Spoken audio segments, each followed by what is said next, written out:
Europe 1, bonjour, le journal des sports.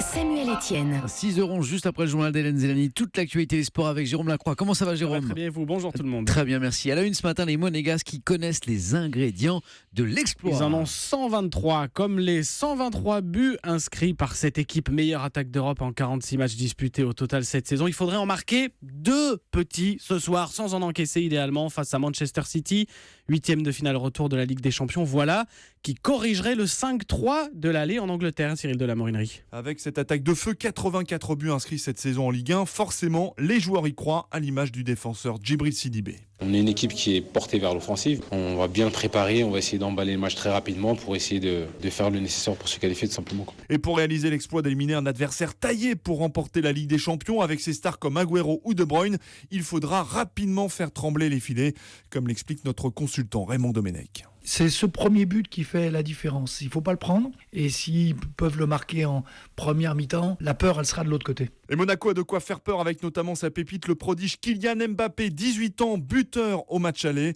L'insouciance de sa jeunesse qui lui a valu de sombrer en fin de match il y a 3 semaines devrait être au contraire sa grande force ce soir lorsqu'il faudra martyriser la défense de Manchester. Monaco-Manchester City, c'est en direct et en intégralité ce soir sur Europe 1. Rendez-vous dès 20h. Hier, qualification de Leicester et de la Juventus Turin. Jérôme, le mot sport du jour. Grève, ils sont en grève, les rugbymen du Stade français, furieux du projet de fusion avec le Racing 92. L'un d'entre eux, Jonathan Danty, révolté.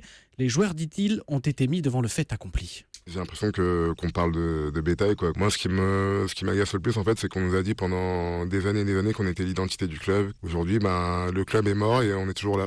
Sûrement des paroles en l'air, c'est dur à avaler quand même. Et pas sûr ce matin que la rencontre Castres-Stade français se tienne samedi. Le club parisien subirait un retrait de 2 points et pourrait même être exclu du championnat au bout de 3 renoncements. Enfin, l'histoire du jour. Ça y est, le golf de Muirfield en Écosse accepte que les femmes en soient membres. Le club entre tout de même dans sa 273e année d'existence. Il était temps. Merci Jérôme Lacroix.